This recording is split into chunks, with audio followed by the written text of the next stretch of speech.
l'esprit de liberté, l'idée de résistance, l'idée d'insoumission, l'idée de désobéissance m'anime toujours, moi. Dans toutes les régions Pacifique, Caraïbes, où l'esclavage a eu une certaine force, qui a amené les gens à être soumis. Et les gens qui refusent de se soumettre, ce sont eux. C'est à travers eux que le marronnage existe. C'est eux qui se sont dit, nous, on ne se soumettra jamais.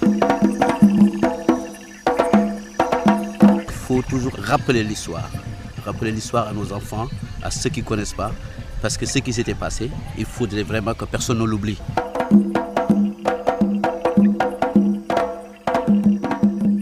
De tout temps, les hommes ont dû résister. Le marronnage exprime une haute forme de résistance. D'abord la fuite, ensuite la survie et quelquefois la contre-attaque. Ultime nécessité de s'échapper de l'oppression, de sauvegarder sa culture et sa vision du monde. Le marronnage débute de l'autre côté de l'océan, sur les terres africaines.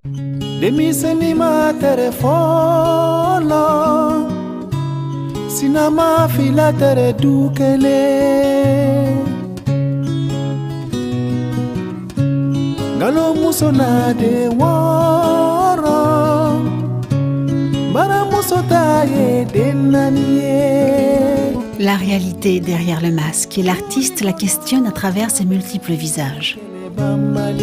L'appel du marronnage est présent, ici aussi à la salle d'exposition, en couleur, en forme et en inspiration.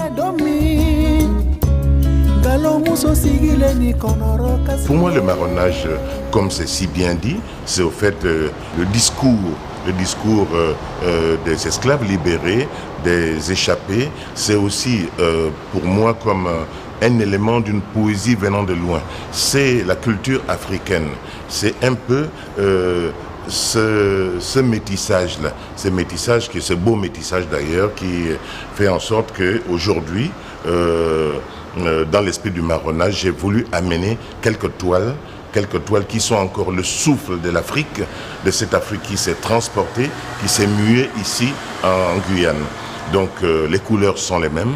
Je parle que quand on voit certaines traditions, j'ai vu des très belles femmes hier dans leurs robes, on retrouve toujours ces couleurs chaudes, ces couleurs bleues, ce rouge, ce jaune, ce mariage-là qui est aussi la tendance africaine, parce que chez nous, au Gabon particulièrement, nous travaillons sur 3 couleurs qui sont initiatiques, c'est le blanc, le rouge et le noir.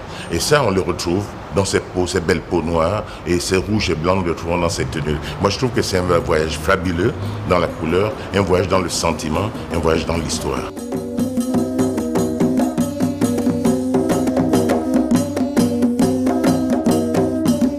Voyage en couleur, de peinture en photo, noir et blanc ou en sculpture. Les arts visuels se réunissent et s'installent le temps d'une biennale et peut-être un peu plus. Donc à partir de ce thème des mémoires à l'histoire, on a cherché dans des artistes surtout originaires du plateau des Guyanes, des Antilles, d'Afrique, qui s'intéressent au monde créole, au marronnage depuis déjà des années, des œuvres qui parlaient vraiment d'histoire, qui s'inscrivaient dans un travail sur la mémoire, sur le devoir de mémoire, sur l'identité de l'artiste et les liens entre mémoire, histoire et identité. Donc toutes les œuvres ont été sélectionnées suivant cette idée et organisées les unes les autres. On a privilégié la photographie parce qu'elle permettait de fournir des instantanés, des sociétés marron en fait, d'aujourd'hui, dans toute l'Amérique latine, au Mexique, en Uruguay, au Paraguay, au Pérou, en Haïti, en Guyane, au Suriname, et donc d'offrir au public un regard, un panorama des vrais marrons, quoi, on est au-delà de l'histoire et de la mémoire, et on est aussi dans le quotidien des sociétés issues du marronnage. On a mis les arts dans la rue, les arts dans la ville, les arts dans les établissements scolaires. Donc vous avez 15 photos qui sont affichées dans les rues, vous avez 2 installations d'art contemporain sur les routes, une autre installation dans les jardins, vous avez une exposition d'art Tembe, l'art des noirs marrons de Guyane, qui est dans un collège de Matoury avec 50 pièces, 50 peintures. Vous avez les artistes qui sont invités dans les établissements scolaires, dans la médiathèque, la table ronde elle avait pour ambition de permettre aux 25 artistes invités de se rencontrer, d'échanger entre eux et avec le public. Parce que la biennale, elle dure 3-4 jours et donc il fallait ménager un temps de parole, un temps de discussion.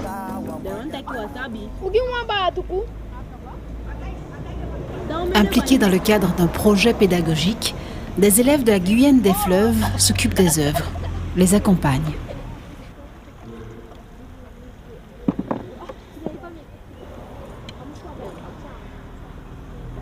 If you look at what is going on in the art world now, then I think si on regarde ce qui se passe dans le monde de l'art aujourd'hui, je pense que la société marron, nous sommes différents du reste du monde. Nous avons notre propre vision des choses et c'est ce que je cherche à exprimer dans mon travail. Je sais que ce sera un peu difficile à atteindre, mais nous devons investir dans notre propre potentiel, dans notre sens critique, dans la documentation de notre travail. Et par là, nous prouverons en quoi nous pouvons contribuer au monde de l'art.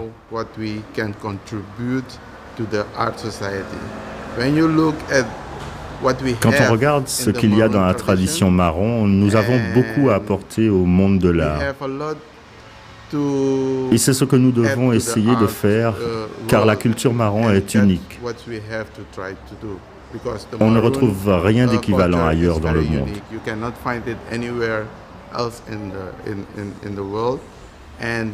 Et je sais que l'art, c'est créer quelque chose de nouveau, de différent. Donc, utiliser la culture marron dans l'art, c'est quelque chose d'unique.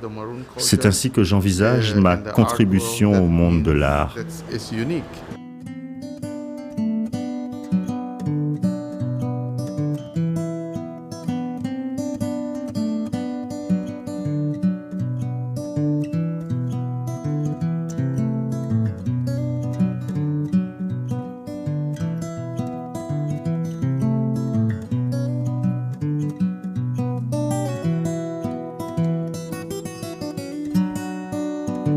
D'exposition en exposition, l'art s'allie à la connaissance historique, ici, à la médiathèque. À la Biennale du Marronnage, la médiathèque joue un rôle important, enfin, en toute modestie. Et là, on a mis en place une exposition sur le Code Noir,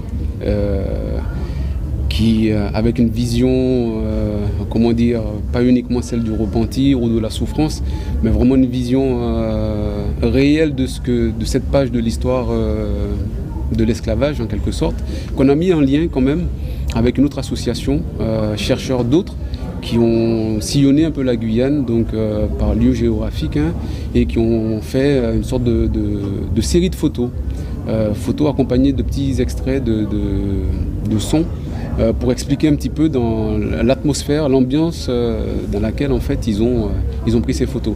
Donc il y a une sorte de continuité dans l'expo qu'on a mis en place, c'est la première fois qu'on le fait d'ailleurs, entre ces deux expos où on a un petit peu cet aspect historique du Code Noir, du marronnage, de l'histoire, avec un grand H, puisque ça fait partie d'une histoire commune, et le lien avec cette vision contemporaine des photographies, avec toute l'ambiance sonore qu'il y a autour de l'association Chercheurs d'autres.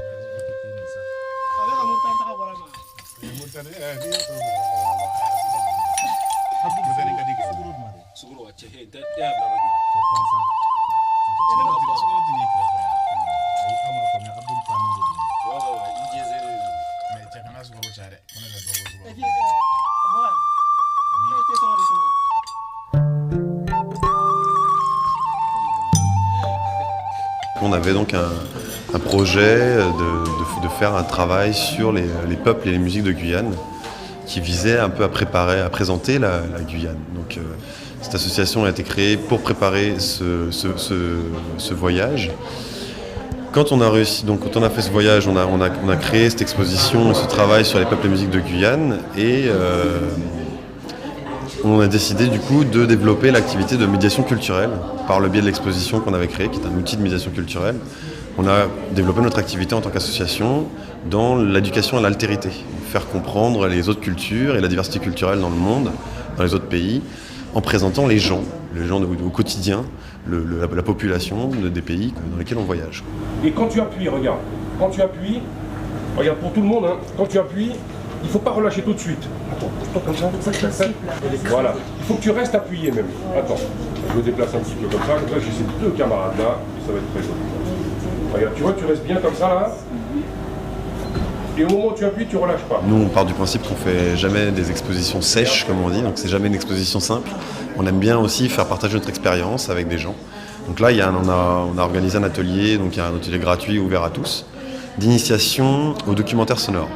Donc il y a des photographies exposées au mur et un documentaire sonore sur un lecteur MP3 mis à disposition des gens.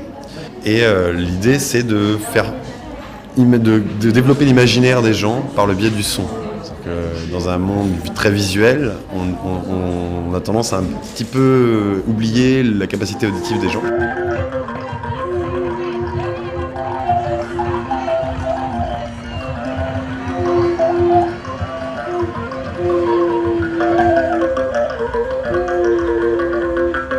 Cris et éclats, musique et flammes. Dans la nuit, l'équilibre éclaire les gestes des guerriers.